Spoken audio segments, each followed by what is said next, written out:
کہ امریکی فوج نے ایران پر بارود کی بارش کر دی ہے۔ تازہ حملوں میں میزائل اور ڈرون تنصیبات سمیت درجنوں اہداف کو نشانہ بنایا گیا ہے۔ آبنائے ہرمز کے قریب اور ایرانی ساحلی علاقوں میں درجنوں فوجی اہداف کو بھی نشانہ بنایا گیا۔ امریکی فوج نے ایران پر بارود کی بارش کر دی ہے۔ تازہ حملوں، میزائل اور ڈرون تنصیبات سمیت درجنوں اہداف کو نشانہ بنایا گیا۔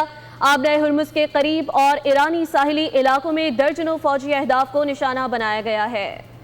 ایران کے خلاف حملوں کی ایک اور لہر مکمل کر لی ہے۔ اب بھی باز نہ آیا تو ٹارگٹ مزید شدید اور خطرناک ہوگا۔ امریکی سینٹرل کمانڈ نے ایران کو پھر وارننگ دے دی۔ سینٹ کام نے کارروائیوں کی وضاحت دیتے ہوئے کہا، حملوں کا مقصد آبنائے ہرمز میں تجارتی بحری جہازوں پر حملے کے لیے استعمال ہونے والی ایران کی عسکری صلاحیت کو مزید کمزور کرنا ہے۔ 7 گھنٹے طویل فضائی آپریشن کے دوران آبنائے ہرمز اور ایران کے ساحلی علاقوں کے قریب درجنوں فوجی اہداف کو نشانہ بنایا گیا۔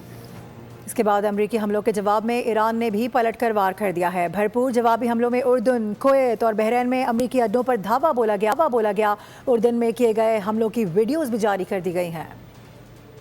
پاسداران انقلاب کا امریکہ کو پلٹ کر بھرپور جواب۔ اردن میں امریکی اڈوں پر حملہ کر کے ویڈیو بھی جاری کر دی۔ ڈرون حملے میں اردن کے الازرق ایئر بیس پر تعینات امریکی F-18 لڑاکا طیاروں کے ہینگرز کو نشانہ بنایا گیا۔ بحرین میں امریکی 5th فلیٹ بیس پر حملہ کر کے بیس پر کمانڈ اینڈ کنٹرول سینٹر، بحری معاونت کے انتظامی مراکز، گوداموں اور ایندھن کے ٹینکوں کو تباہ کر دیا۔ کویت کے علاقے مینا عبداللہ میں واقع امریکی فوج کے مرکزی لاجسٹک اور سپورٹ مرکز کو نشانہ بنایا۔ پاسداران انقلاب نے 2 ٹوک اعلان کیا ہے کہ آبنائے ہرمز اس وقت تک بند رہے گی جب تک امریکہ اپنی جارحانہ کارروائیاں ختم نہیں کرتا۔